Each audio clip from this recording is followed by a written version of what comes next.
क्या आप जानना चाहते हैं कि एक आदमी जिसने गांधी जी को मारा उसकी सोच क्या थी? इतना बड़ा गुनाह करने के बावजूद वो क्यों सोचता था कि वो सही है?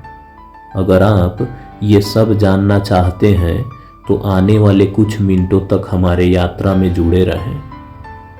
नाथूराम गॉडसे, ये नाम तो सबने सुना है, लेकिन नाथूराम गॉडसे कौन है?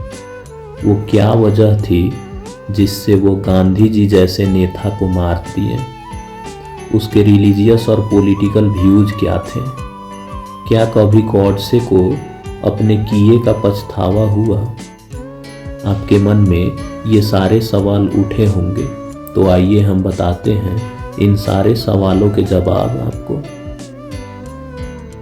इस बुक में आपको वो लास्ट स्टेटमेंट भी पढ़ने को मिलेगा जो गॉडसे ने अपने डेथ सेंटेंस से पहले दिया था, जो उसने 5 मई 1949 को पंजाब हाई कोर्ट में दिया था।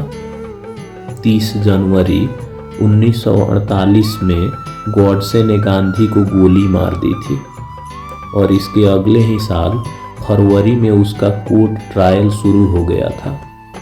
गॉडसे और उसके कैंप ने पंजाब हाई कोर्ट के सामने माफ़ी की अपील की थी, लेकिन अपील रिजेक्ट कर दी गई। कोर्ट ने उसे डेथ बाई हैंगिंग यानी फांसी की सज़ा सुनाई और इस बुक में उसके कुछ आखिरी शब्दों को भी समेटा गया है।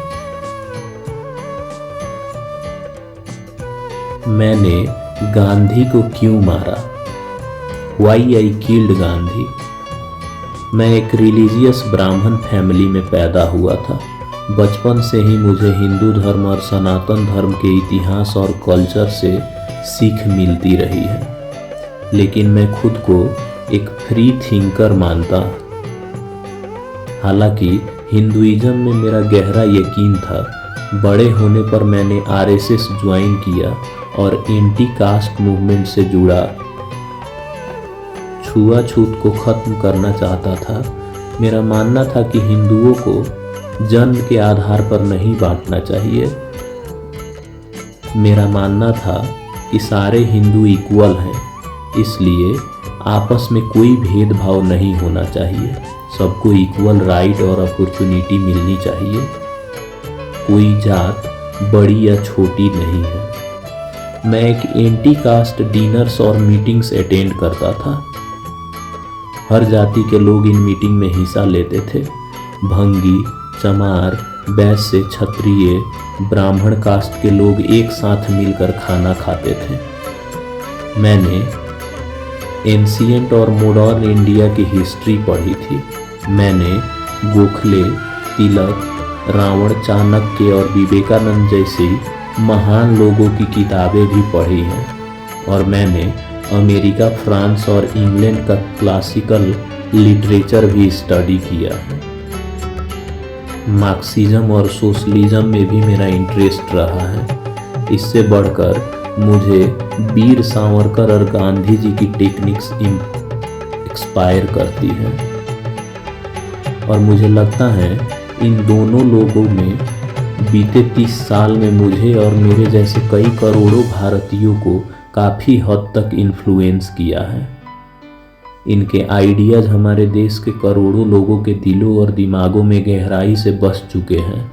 मैंने जो कुछ भी सीखा उसमें मुझे लगता है कि मुझे हिंदू धर्म और अपने हिंदू भाइयों और बहनों की सेवा करनी चाहिए।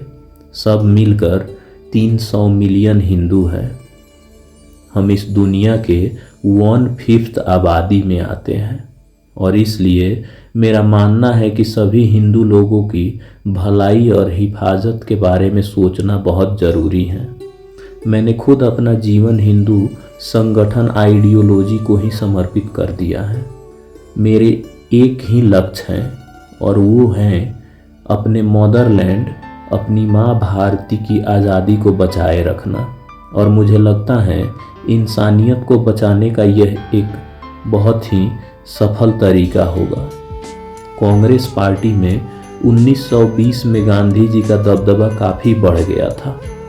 जब लोकमान्य तिलक का देहांत हुआ, उस वक्त कांग्रेस पार्टी और पूरे देश में गांधी जी का इन्फ्लुएंस था। उनकी पॉलिटिकल एक्टिविटीज़ ने उन्हें एक ग्रेट लीडर के तौर पर इस्टेब्लिश कर दिया था। लोग उन्हें बहुत मानते थे। सत्य और अहिंसा के बारे में कही गई उनकी बातों ने आम जनता पर एक गहरा असर किया था। दिन ब दिन उनके फॉलोअर्स बढ़ते जा रहे थे। गांधी जी ने जो सत्य और अहिंसा की बात की थी, उससे हर कोई एग्री करता था। हालांकि इस सत्य और अहिंसा के बारे में लोग पहले भी जानते थे, लेकिन ये सब सिर्फ किताबी बातें थी। मैं नहीं मानता कि एक आम इंसान अपनी रोज़मर्रा की ज़िंदगी में इन बातों को ज़रा भी अहमियत देता होगा, बल्कि सच तो ये है कि बात अगर खुद की या अपने परिवार की हो तो इंसान किसी और को तकलीफ़ देने में ज़रा भी नहीं हिचकिचाएगा। तो इसमें गलत भी क्या है? हर कोई पहले खुद का भला सोचता है, फिर दूसरे का। अगर कोई हमारे साथ गलत करे तो उसका जवाब देना ही होगा। रामायण में राम ने सीता को बचाने के लिए रावण को मारा था। महाभारत में कृष्ण ने कंस का वध किया था। अर्जुन ने अपने रिश्तेदारों और दोस्तों को मारा था, क्योंकि वो उसके दुश्मन के साथ खड़े थे। अगर गांधी जी के हिसाब में राम, कृष्ण, अर्जुन गलत थे, तो इसका मतलब कि वो इंसान की काबिलियत पर शक कर रहे हैं। अब हिस्ट्री को ही देख लो। अफजल खान हिंदुस्तान में मुस्लिम राज स्थापित करना चाहता था, लेकिन छत्रपति शिवाजी ने उसका ये सपना कभी पूरा नहीं होने दिया। अगर शिवाजी पूरा ताकत से उसका मुकाबला नहीं करते तो शायद खुद अफजल के हाथों ही मारे जाते। लेकिन गांधी जी, शिवाजी, गुरु गोविंद सिंह और महाराणा प्रताप की क्रिटिसाइज करते हैं। उनका मानना है कि इन ग्रेट फाइटर्स को वॉयलेंस का रास्ता नहीं अपनाना चाहिए था, लेकिन मैं तो गांधी जी के वॉयलेंस ही समझता हूँ, जो खुद एक पैसिफिस्ट है। सच और अहिंसा के नाम पर उन्होंने इस देश को मुसीबत में डाला है। हर हिंदुस्तानी को शिवाजी, महाराणा प्रताप और गुरु गोविंद जैसे महान नायकों की पूजा करनी चाहिए, क्योंकि असल में इन्हीं लोगों की वजह से हमें आज़ादी मिली है। पिछले 32 सालों से गांधी जी जो आंदोलन कर रहे हैं, खासकर उनका प्रो मुस्लिम फास्टिंग, ये मुझे इस बात का यकीन दिलाता है कि उन्हें तुरंत पॉलिटिक्स छोड़ देनी चाहिए। मैं ये नहीं कहता कि उन्होंने देश के लिए कुछ नहीं किया। अफ्रीका में उन्होंने हमारे हिंदुस्तानी दोस्तों के लिए जो कुछ भी किया, मैं उसका तारीफ करता हूँ। वहाँ के हिंदू कम्युनिटी के लोगों की कंडीशन इम्प्रूव करने में गांधी जी का बहुत बड़ा हाथ है। लेकिन उनके इंडिया लौटने के बाद से हमारे देश में काफ़ी कुछ बदल चुका है। मुझे लगता है कि गांधी जी शायद ये समझते हैं कि सही क्या है और गलत क्या है। इस बात का फैसला सिर्फ वो कर सकते हैं। अगर लोग उन्हें लीडर मानने से इनकार कर दें तो वे कांग्रेस छोड़कर अपने रास्ते जाएंगे। हमें ऐसे लीडर की ज़रूरत ही क्या है। उन्होंने कांग्रेस को 2 चॉइस दी, या तो उनके हिसाब से चलो और उनका पागलपन, उनकी जिद और उनका सनक झेलें, या फिर उनके बिना कांग्रेस पार्टी चलाओ। गांधी जी को लगता है कि वो हर किसी के और हर चीज़ का फैसला अकेले कर सकते हैं। सिविल डिसओबीडियंस मूवमेंट यानी असहयोग आंदोलन के पीछे उन्हीं का दिमाग है। उन्हें बहुत बड़ी गलतफहमी है कि उनके जैसा काम कोई नहीं कर सकता, और सब लोग उन्हीं के कहने पर चलते हैं। उनका मूवमेंट चाहे फेल हो या सक्सेस हो, देश को तो उसकी भारी कीमत चुकानी पड़ेगी, मगर उन्हें भला क्या फर्क पड़ने वाला है। वो तो बस यही बोलेंगे, सत्याग्रह कभी फेल नहीं हो सकता। लोग उन्हें संत समझते हैं, इसलिए उनकी हर बात मानने को तैयार हो जाते हैं। उनके ऊंचे विचार और सादगी की वजह से लोग पता नहीं क्यों उनके तरफ अट्रैक्ट हो जाते हैं। गांधी एक के बाद एक गलती करते रहे। उनके लिए फैसलों ने इस देश के फ्यूचर को खतरे में डाल दिया है। एक बार नहीं बल्कि बार बार। इसमें जरा भी शक नहीं है कि वो प्रो मुस्लिम लीडर हैं। ये बात उन्होंने तभी जाहिर कर दी थी जब उन्होंने हिंदुस्तानी को नेशनल लैंग्वेज बनाने का सिफारिश की थी, जबकि असल में हिंदी भाषा ही हमारे नेशनल लैंग्वेज होने का हक रखती है। शुरुआत में गांधी ने भी हिंदी का सपोर्ट किया था, लेकिन जब उन्हें लगा कि मुस्लिम इस बात से बुरा मान सकते हैं तो वो खुद ही हिंदुस्तानी भाषा का चैंपियन बताने लगे। और ये बात तो हर इंडियन जानते हैं कि असल में ऐसा कोई भाषा ही नहीं है। ना तो हिंदुस्तानी की कोई वोकाबुलरी है, ना कोई ग्रामर। ये सिर्फ बोली जाती हैं, लिखी जाती हैं। ये बेहुदा सी बोली है जिसमें हिंदी और उर्दू मिक्स होती है। खुद को मुसलमानों का सगा दिखाने के लिए गांधी ने हिंदुस्तानी को प्रोमोट किया। उनके चाहने वाले चमचे ने भी इसको प्रोमोट किया। अगस्त 1946 की शुरुआत में ही मुस्लिम लीग और इसकी प्राइवेट आर्मीज ने कई सारे हिंदुओं को मारा। इस टाइम के वाइसरॉय लॉर्ड बावेल मजबूर हो गए थे। रेप, मर्डर, लूटमार की वारदातें को रोकने के लिए वो अपनी पावर और गवर्नमेंट ऑफ इंडिया एक्ट 1935 का यूज नहीं कर पा रहे थे। बंगाल से लेकर कराची तक हिंदुओं का खून बहाया जा रहा था। उन्हें बेरहमी से कत्लेआम किया जा रहा था। औरतों के साथ बलात्कार हो रहा था। मुस्लिम लोगों ने उस वक्त की अंतरिम गवर्नमेंट की धज्जियां उड़ा दी थी, लेकिन मुस्लिम ने जिस तरह से हिंदुओं का साथ गद्दारी और दोगलापन किया था, उतना ही गांधी ने उन्हें सपोर्ट किया। लॉर्ड बावेल की रिजाइन करनी पड़ी क्योंकि अब सिचुएशन उनके कंट्रोल से बाहर हो चुकी थी। इसके जगह पर लॉर्ड माउंटबेटन आए। मतलब कि नागनाथ के लिए सांपनाथ आए। इंडियन कांग्रेस के गले के में फंदा था। मरता क्या न करता। कांग्रेस ने चुपचाप जिन्ना के सामने घुटने टेक दिए और पाकिस्तान को मंजूरी दे दी। ये वही कांग्रेसी थे जो हमेशा नेशनलिज्म और सोशलिज्म की बातें करते थे। ये देश की बदकिस्मती ही कही जाएगी कि देश को 2 टुकड़ों में बांट दिया गया। 15 अगस्त 1947 के दिन इंडिया का 1/3 हिस्सा हमेशा के लिए दूर हो गया था। कांग्रेस ने लॉर्ड माउंटबेटन की तारीखों की पुल बांध के कहा कि हिंदुस्तान के इतिहास में लॉर्ड माउंटबेटन जैसे महान गवर्नर जनरल और वाइसरॉय आज तक नहीं हुआ। लेकिन जो कुछ भी हुआ उसका खमियाजा आखिर देश को बंटवारे करके ही चुकाना पड़ा। 30 सालों की तानाशाही के बाद गांधी ने आखिरकार ये हासिल किया कि उन्होंने पाकिस्तान बना दिया और कांग्रेस इसे पावर और फ्रीडम की पीसफुल ट्रांसफ़र बोलती है। यहाँ तक इस फैसले को नेहरू ने भी मंजूरी दे दी, जिसे वो कुर्बानी से हासिल की गई आज़ादी बोलते थे। लेकिन कुर्बानी दी किसने? गांधी ने।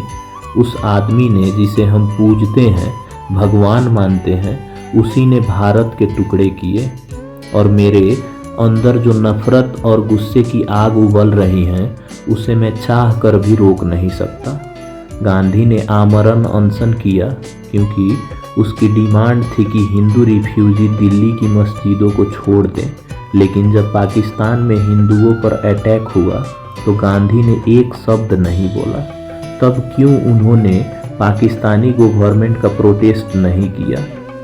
क्यों उन्होंने गुनहगारों को सज़ा देने की मांग नहीं की? क्योंकि वो मुस्लिम थे। क्योंकि गांधी को अच्छा से मालूम था कि मुसलमानों को कोई फर्क नहीं पड़ने वाला, चाहे वो भूख हड़ताल से अपनी जान ही क्यों न दे दे। वो हिंदुओं पर फिर भी हमला बोलते रहेंगे। उन्हें ये मालूम है कि जिन्ना या मुस्लिम लीग को उनकी फास्टिंग से कोई लेना देना नहीं है। बहुत से लोग गांधी को फादर ऑफ द नेशन बोलते हैं, और अगर ऐसा है तो मुझे बड़े दुख के साथ कहना पड़ेगा कि वो एक फादर के तौर पर तो अपनी ड्यूटी निभा नहीं पाए। सच तो ये है कि उन्होंने देश के टुकड़े करवाकर भारत माता की सदा के लिए गद्दारी की है। Gandhi father of the India नहीं, फादर ऑफ पाकिस्तान है। गांधी की स्पिरिचुअल फॉलोअर, उनकी इनर वॉइस, उनका अहिंसा के सिद्धांत सब जिन्ना के पैरों के तले कूचे गए। मैं जानता हूँ बहुत से लोग ये सब पढ़ने के बाद मुझसे नफरत करेंगे। मैं ये भी जानता हूँ कि मेरी लाइफ बर्बाद हो जाएगी, और मैं ये भी जानता हूँ कि गांधी को मारते ही मेरी इज्जत भी मिट्टी में मिल जाएगी। लेकिन मैं ये भी जानता हूँ कि गांधी के बिना इंडियन पॉलिटिक्स और ज़्यादा पावरफुल और प्रैक्टिकल होगा। हमारे देश को आखिर में वर्ल्ड फोर्सेस ही डिफेंड करेंगी। मेरा फ्यूचर बर्बाद हो जाएगा। मुझे मालूम है कि मैं ये कीमत चुकाने को तैयार हूँ, क्योंकि मैं किसी भी कीमत पर इंडिया को पाकिस्तान से बचाना चाहता हूँ। लोग शायद सोचे कि मैं बहुत बड़ा पागल हूँ, लेकिन मेरी आखिरी इच्छा यही है कि हमारा देश रीजन्स के साथ प्रैक्टिकल फैसले लेकर आगे बढ़े, क्योंकि मेरे हिसाब से एक स्ट्रॉन्ग नेशन बनाने के लिए एक बहुत ज़रूरी स्टेप होता है। मैंने ये सॉल्यूशन खुद निकाला है। मैं अपने एक्शंस की पूरी रिस्पॉन्सिबिलिटी भी लेता हूँ। मैं जिस बात पे ये यकीन करता हूँ उसे मैंने जी जान से पूरा किया। 30 फरवरी 1948 के दिन बिरला हाउस में गांधी जी पर मैंने ही गोली चलाई थी। मेरे निशाने पे वे इंसान थे जिसके उसूल और कारनामों ने देश के करोड़ों हिंदुओं की जिंदगी के साथ खिलवाड़ किया था। ऐसा कोई कानून नहीं है जिसके तहत गांधी को उसके किए की सज़ा मिल सके। इसलिए ये काम मैंने अपने हाथों में ले लिया। मैं गवर्नमेंट में किसी एक पर इल्ज़ाम नहीं लगा रहा, बल्कि मुझे इस पूरे इंस्टीट्यूशन पर ही भरोसा नहीं है। कांग्रेस की पॉलिसी हमेशा एक तरफा ही रहा है। इन्होंने कभी भी हिंदुओं के साथ न्याय नहीं किया। कांग्रेस ने हमेशा मुस्लिम की तारीफदारी की है, और इसके पीछे गांधी का ही हाथ है। इसमें जरा सा भी शक का बात नहीं है। मुझे अफसोस है कि प्राइम मिनिस्टर नेहरू के भाषण और एक्शन एकदम बेबुनियाद है। वो बोलते हैं कि इंडिया एक सेकुलर स्टेट है, फिर उन्होंने पाकिस्तान बनाने की मंजूरी कैसे दे दी, जो एक थियोक्रेटिक स्टेट है। क्योंकि गांधी के मुस्लिम प्रेम ने ही नेहरू के लिए रास्ता आसान कर दिया था। मैं आज कोर्ट के सामने अपना जुर्म कबूल करता हूँ, और इसकी जो भी सज़ा मुझे मिलेगी मुझे मंजूर है। मुझे किसी की भी दया नहीं चाहिए, और ना मैं किसी और से अपने लिए दया की उम्मीद करता हूँ। मुझे अपने किए का कोई पछतावा नहीं है, क्योंकि मेरे हिसाब से मैंने जो किया वो ठीक किया है। लोग चाहे मेरी कितनी भी बुराई करें, मुझे फ़र्क नहीं पड़ता, और मुझे उम्मीद है कि इतिहास लिखने वाले ईमानदार लोग मेरे इस फैसले की तारीफ करेंगे और आने वाले कल में इसकी अहमियत को समझेंगे।